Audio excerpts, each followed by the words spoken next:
I'm from the island of Maui, and I'm an assistant professor at the University of Hawaii Maui College in the Hawaiian Studies program. My main purpose for attending this conference, Moana Nui, is to be part of organizing solidarity amongst people of the Pacific who have been erased and, in a sense, vanquished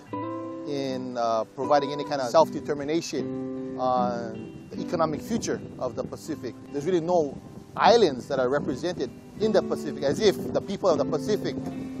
don't exist and in fact don't have any concerns. The Pacific, of course, covers 1/3 of the planet, and yet the people who are part of that oceanic continent are left voiceless, not afforded the opportunity to take part in any of the discussions in regards to the economic questions of the future, whether it's militarization of the Pacific,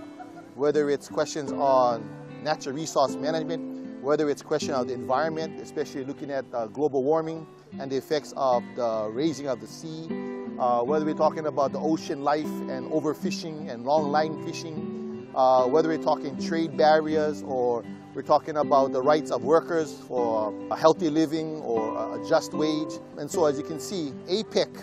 really just represents the powerful 1% of the world, that the Pacific people ourselves have to create our own dialogue, have to create our own institution, in a sense, where we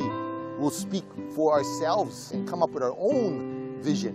And then secondarily, it's also important in any economic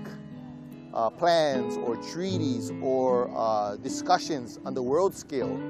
whether it's APEC or other entities, have to pay attention, and we demand a seat at that table also. But it's also the understanding, when we understand APEC as itself, I mean, it falsely suggests this idea that somehow it's this open discussion and platform amongst people connected with Asia and the Pacific. But by virtue of the fact that the Pacific peoples have been neglected and denied and erased in this process, that gives you a real clear understanding that APEC in itself really was only meant for the so-called masters to have a discussion amongst themselves. Whether or not APEC was coming or is here, we have, as Pacific peoples, should already have been coming together to create our own vision anyway. Unfortunately, we are reactive to the process of APEC coming here, and this kind of has led to the impulse, perhaps, of why other Pacific peoples have come to Hawaii. But by virtue of the fact that they're here, I think we need to take advantage of that. And so, as they say, the hardest step is the first step. So the fact that we're taking that first step begins that process of going on to this journey into the future. So I find that to be exciting, and I find that to be very rewarding in the sense that we as Pacific peoples have a concern about what happens in the Pacific, and we all should have a voice to say what the future of the Pacific will be.